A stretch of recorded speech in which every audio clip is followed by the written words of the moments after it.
आइए बच्चों, हम लोग एक और क्वेश्चन देखते हैं।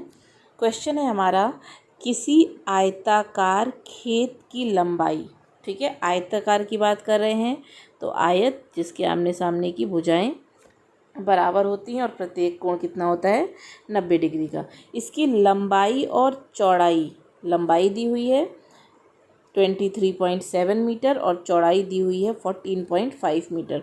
तो लंबाई हमारी कितनी दी है, 23.7 मीटर, चौड़ाई कितनी दी हुई है, 14.5 मीटर।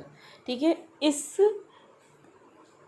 जो खेत दिया हुआ है हमें, खेत के चारों ओर, ठीक है, ये कह रहे हैं कि खेत के चारों ओर बाड़ लगवानी है, मतलब कि खेत के चारों ओर इन्हें फेंसिंग करवानी है ताकि कोई जानवर आके फसल को खा ना पाए। तो क्या करना है, हमें कितनी तार लगेगी उस तार की लंबाई निकालनी है। मतलब इसमें क्या कह रहा है कि आपको सीधे सीधे खेत का परिमाप निकालना है। तो परिमाप वाले फॉर्मूले से हम लोग खेत का परिमाप निकाल देंगे। दूसरी चीज़ इसमें क्या पूछी गई है कि खेत का क्षेत्रफल भी बताइए। ठीक है, कि वो खेत कितनी एरिया में है उसका क्षेत्रफल भी बताना है। तो सबसे पहले हम लोग लिख लेंगे कि हमें निकालना क्या है और दिया हुआ क्या है।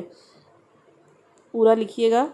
खेत की चौड़ाई 14.5 मीटर, हम पूरा नहीं लिख रहे हैं लेकिन आपको पूरा लिखना है। आयताकार खेत की चौड़ाई बराबर 14.5 मीटर सॉरी आयताकार खेत की लंबाई बराबर 23.7 मीटर। ठीक है, निकालना क्या है, खेत का परिमाप निकालना है। ठीक है, परिमाप मतलब तार, परिमाप निकल आएगा तो पता चल जाएगा हमें कि कितना लंबा तार लगेगा। उसके अलावा हमें खेत का क्षेत्रफल निकालना है।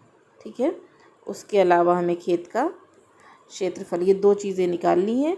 ये दोनों फॉर्मूले से निकलेंगी हमारे। किसके फॉर्मूले से, आयत के फॉर्मूले से। तो सबसे पहले हम लोग आयत का परिमाप निकालेंगे। ठीक है, आयत का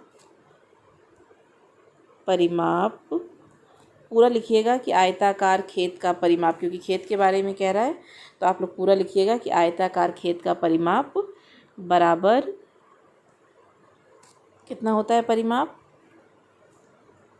परिमाप होता है आयत का 2 ब्रैकेट में लंबाई प्लस चौड़ाई, यही होता है। आयताकार खेत का परिमाप कितना होता है, 2 ब्रैकेट में लंबाई प्लस चौड़ाई। 2 ब्रैकेट में हमारा लंबाई कितनी दी हुई थी, 23.7 मीटर, प्लस चौड़ाई कितनी दी हुई थी, 14.5 मीटर। सबसे पहले हम लोग लंबाई और चौड़ाई को जोड़ देंगे और जोड़ने के बाद किससे गुणा कर देंगे, 2 से गुणा कर देंगे। 7 और 5 12, 12 का 2 हाथ से 1 हो जाएगा, 4 और 4 8 हो जाएगा और 2 और 1 3। तो ये हो जाएगा हमारा 38.2। 2 इंटू 38.2, इसको गुणा करेंगे तो 2 दूनी 4, 2 अट्ठे 16 का 6, हासिल लगेगा 1, 2 तिहाई 6 और 1 7। 76.4 मीटर लंबा तार लगेगा खेत को चारों ओर से ढकने के लिए या फेंसिंग करने के लिए। कांटेदार तार की लंबाई कितनी हो जाएगी हमारी, कांटेदार तार की लंबाई हो जाएगी 76.4 मीटर। ये हमारा खेत का परिमाप निकल आया। ठीक है, ये हमारा खेत का परिमाप निकल आया।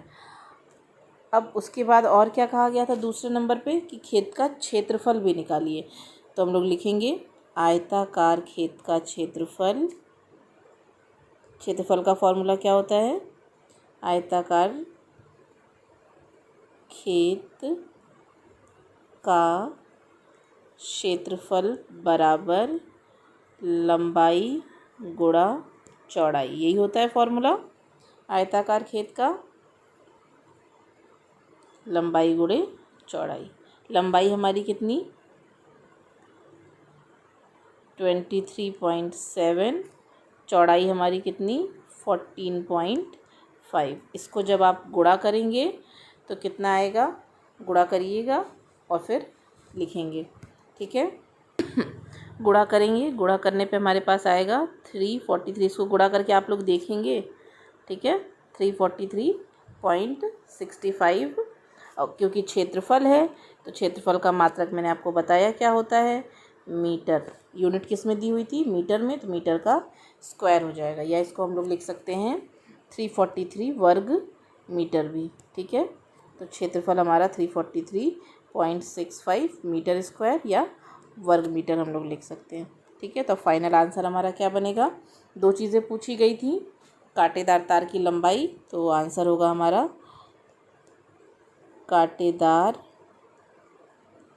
तार की लंबाई बराबर कितना, 76.4 मीटर।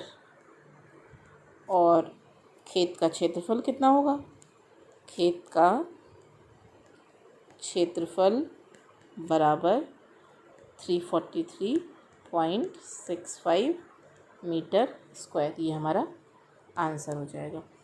आज के हमने आपको 3 आकृतियों के फॉर्मूले पढ़ाए, कौन कौन से, वर्ग का, आयत का और समांतर चतुर्भुज का, और तीनों के क्वेश्चन सॉल्व करा दिए। ठीक है, अब मैं आपको कुछ क्वेश्चंस दे रही हूँ, इनको आप लोग सॉल्व करिएगा। ठीक है, तब तक के लिए बाय बाय।